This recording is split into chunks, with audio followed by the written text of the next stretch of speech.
This one is damn near outright cruelty. In regards to drivers seeking fair wages, lackluster concern over our safety, transparency, you name it, we often talk about the antics of Uber, but this one is horrifying. What up, folks? Once again, it is indeed your boy Tim with another ride-sharing video. This one could lead to a host of folks, whether in ride sharing or even outside of the profession, victims of sexual assault, victims of accidents, you name it.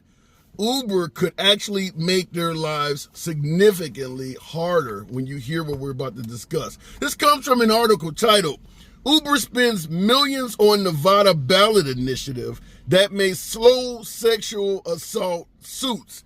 Now, it's going to be very similar to what you just heard. They're actually trying to make it harder for folks, particularly those that may have been sexually assaulted, to get relief. But it could go way beyond that. And this applies to both passengers and drivers. This is just bad news, folks. But here is the gist of the story. The new measure pushed by a new political action committee called Nevadans for Fair Recovery would set a firm 20% ceiling on lawyers' contingency fees in all civil cases in the state. Plaintiffs are likely to hire attorneys on contingency when they can't afford to pay an hourly rate out of pocket. An attorney then takes a cut of the judgment or settlement if a case succeeds. What the hell does all that mean? Why would this pertain to you if you're not in Nevada? Because they're likely to bring this shit to your state. What this means is they're actually fighting to cap attorney's fees at 20%. Many of us have had settlements, whether you're involved in an accident or something happens to you, where you sue the company or you sue the entity where you feel you were wrong, but you can't afford an attorney. You hire an attorney and they don't collect unless you win. Generally, they collect 30% or more out of the settlement. That's how they get paid. This measure, backed by Uber to the tune of them contributing $4 million, being the largest sponsor of it, limits the attorney to collecting a max of 20%. Obviously, if you cut the attorney's pay that significant, is going to affect the quality of counsel you are able to obtain. But continuing on, one of the trial attorneys basically said the whole point is to make it harder for civil plaintiffs to find someone willing to represent them against Uber.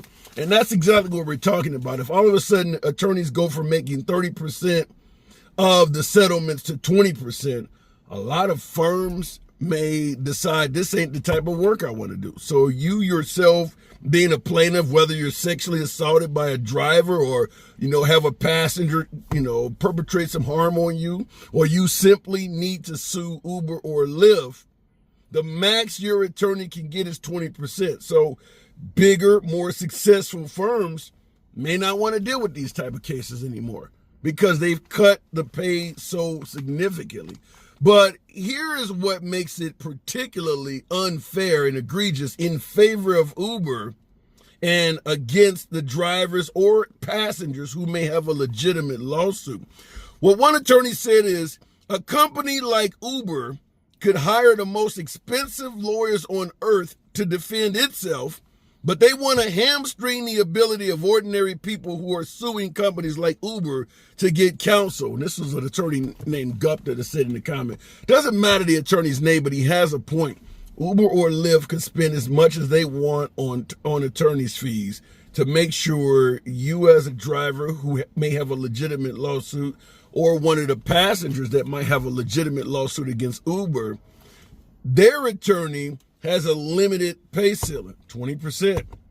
Uber and Lyft can pay their attorneys whatever the hell they want, meaning they have the ability financially to get better counsel than you as a passenger or you as a driver. This is a lose-lose for everyone involved in the three-party mix, meaning the rideshare companies, Uber, Lyft, and the driver. The only person who wins out of this is the ride-sharing companies.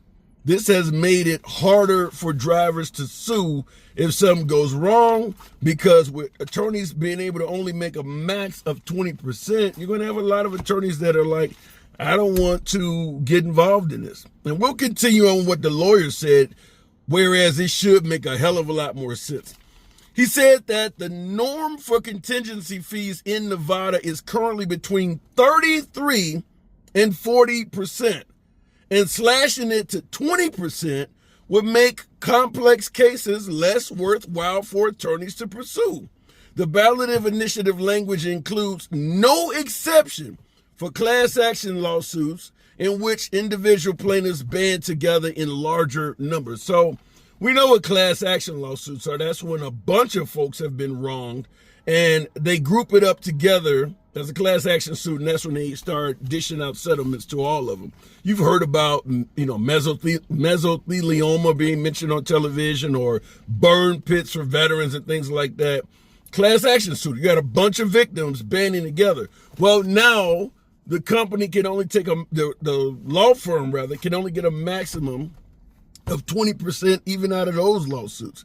So this is a big amount of revenue loss for the attorneys. Now, I'm not here to, be in favor of attorneys getting rich and getting paid off, folks. But fact is, most Americans who receive a settlement, probably 80 to 90% of Americans that end up receiving a settlement, didn't pay for the lawyer out of their pockets. Fact is, most of us cannot afford a lawyer. If you make it so that the citizens, in this case the drivers and the passengers, have to pay for their own damn lawyers out of pocket, most of them are not going to pursue any case against Uber. That's the goal of this. That is the goal of this measure, is to make it more difficult, more challenging for folks to sue Uber.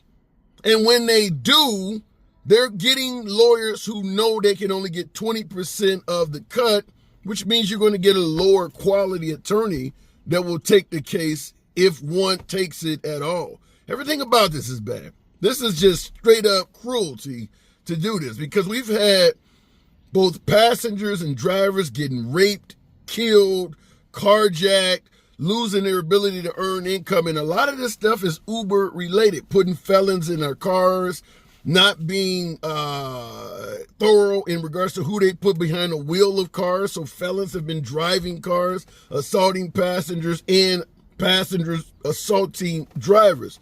A lot of this would not happen if Uber was not so damn negligent in pursuit of the almighty dollar, because us drivers and the passengers would never meet each other if Uber did not pair us together.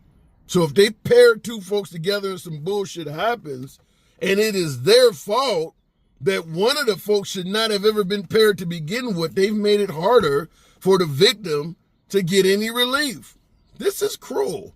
And this also applies to potential victims that are outside of rideshare, because this will apply to all Nevadans. So if you're ran over by a city bus on the way to work and the bus driver was negligent, this applies to you too. It doesn't just apply to rideshare drivers. The reason it's coming up in regards to Uber, because Uber is the largest sponsor financially for this bill to pass. They're the one that's funding the political action committee with the most money, $4 million.